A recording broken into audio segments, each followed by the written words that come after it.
నిజ నిర్ధారణకు అంతిమ నిర్ణయం డిఎన్ఏ టెస్ట్.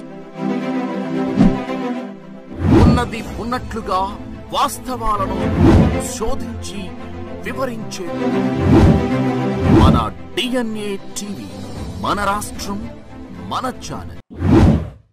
గత సంవత్సరం దాదాపుగా 45-50 మిలియన్ కేజీల పంట వచ్చింది. గత సంవత్సరం ధర కూడా విపరీతంగా రావటం వల్ల రైతులందరూ కూడా మొగ్గు చూపి అందరూ ఈ నల్లబల్లి వేయటం వల్ల ఈ సంవత్సరం దాదాపుగా 85 మిలియన్ కేజీలు నల్లబల్లి ఉత్పత్తి అయింది. ఒకేసారి 2-3 వంతులు ఏదైతే ప్రొడక్షన్ పెరగడం వల్ల కంపెనీలన్నీ కూడా కొనడానికి చొరవ చూపలేదు. మేము మళ్ళీ గత నెలలో రైతుల దగ్గరికే వెళ్ళి పొలాల్లో స్టాక్ అంతా చూసి కంపెనీలో ఏ విధంగా ఇది సేల్స్ చేస్తున్నారో చూసి ఒక సమావేశం పెట్టి స్పష్టంగా మేము మళ్ళీ కంపెనీలకు అన్నింటికి కూడా ఆదేశాలు ఇచ్చినా సరే కొనుగోళ్లు చాలా మందకొడిగా సాగుతున్నాయి.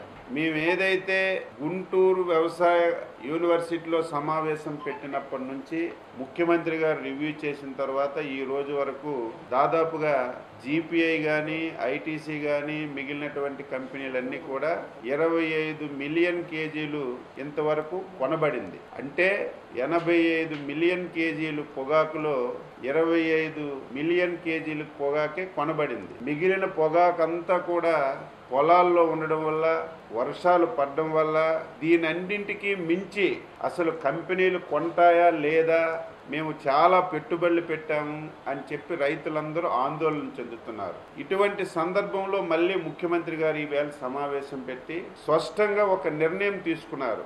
ఏదైతే రిమైనింగ్ ఉన్నటువంటి నల్లబెల్లిని 2 కంపెనీలు జీపీఐ ఐటీసీ తప్పనిసరిగా 20-25 మిలియన్ కేజీలు నల్లబల్లి కొనాలని చెప్పి వాళ్ళకి స్పష్టంగా ఆదేశాలు ఇచ్చాం. వాళ్ళ నుంచి కూడా సానుకూలంగా మేము ఈసారి కొంటామని చెప్పి సమాచారం ఇచ్చారు. దీంతో పాటుగా అనేక చిన్న కంపెనీలు ఉన్నాయి. ఈ కంపెనీలన్నింటికి 20 మిలియన్ కేజీలు పొగాకు కొంటామని వాళ్ళు కూడా చెప్పారు. ఇవన్నీ కొన్న తర్వాత కూడా ఇంకా ఒక 20-25 మిలియన్ కేజీలు పొగాకు ఇంకా ఉండిపోతుంది. దీన్ని ఏం చేయాలని ఆలోచన చేస్తే మనకి రైతులు ముఖ్యం.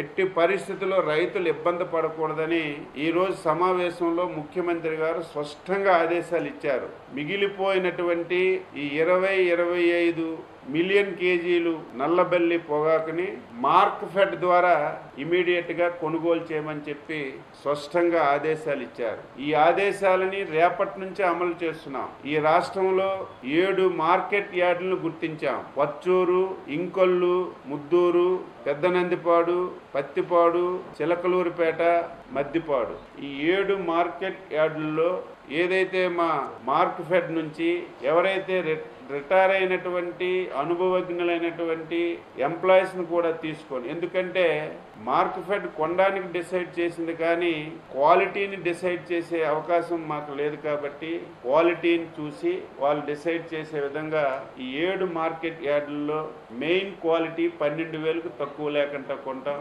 మిగిలినటువంటి 2 క్వాలిటీస్ ఉంటాయి.